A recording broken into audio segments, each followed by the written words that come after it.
America के 4 राज्यों में इडालिया चक्रवात कहर बरपा रहा है। बुधवार को फ्लोरिडा के बिग बेंड में लैंडफॉल के बाद इस तूफान की वजह से अब तक 2 लोगों की मौत हो गई है। ये तूफान फ्लोरिडा के बाद जॉर्जिया, नॉर्थ कैरोलिना और साउथ कैरोलिना की तरफ बढ़ चुका है। इसकी वजह से जॉर्जिया और फ्लोरिडा में करीब 4.5 लाख लोगों के घरों में बिजली नहीं है। इडालिया तूफान की वजह से करीब 900 फ्लाइट्स कैंसिल हो चुकी हैं। लैंडफॉल के वक्त चक्रवात कैटेगरी 4 से कैटेगरी 3 में आ चुका था। इसकी वजह से हवा की रफ्तार 200 किलोमीटर प्रति घंटा रिकॉर्ड की गई है। मौसम विभाग से जुड़े अधिकारियों के मुताबिक इडालिया फ्लोरिडा के 100 साल के इतिहास का सबसे भयानक तूफान है। तूफान को देखते हुए चारों राज्यों में इमरजेंसी लगा दी गई है। रेस्क्यू के लिए तैनात किए गए 55,000 सैनिक। न्यूयॉर्क टाइम्स के मुताबिक चक्रवात की वजह से कई पावर लाइन्स को नुकसान पहुंचा है। इसके अलावा कई काउंटीज में तेज हवा से स्टोर्स तबाह हो गए हैं और कुछ बिजनेस सेटलमेंट्स में आग भी लग गई है।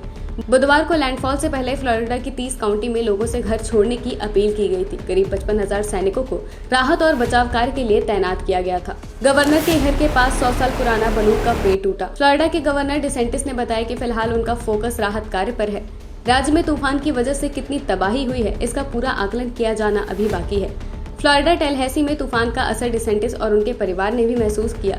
उनकी पत्नी ने बताया कि जब वो घर में अपने 3 बच्चों के साथ थी तब उनके घर के ऊपर 100 साल पुराना बलूत का पेड़ टूट कर गिर गया। हालांकि इससे किसी को नुकसान नहीं पहुंचा। साल 1896 में आया था सबसे बड़ा हरिकेन बिग बेंड में। इसके पहले 1896 में इतना बड़ा चक्रवात सीडर कीज आया था जिसमें 70 लोगों की मौत हो गई थी। ये काफी शक्तिशाली और विनाशकारी तूफान था। इसके बाद 2016 में हरिकेन हरमाइन बिग बेंड से टकराया था। इससे कम नुकसान हुआ था मगर एक व्यक्ति की जान चली गई थी। बिग बेंड की स्थानीय मेयर ने बताया कि उनका परिवार कई पीढ़ियों से वहां रह रहा है, लेकिन उन्होंने आज तक कभी यहाँ इतना तूफान नहीं देखा।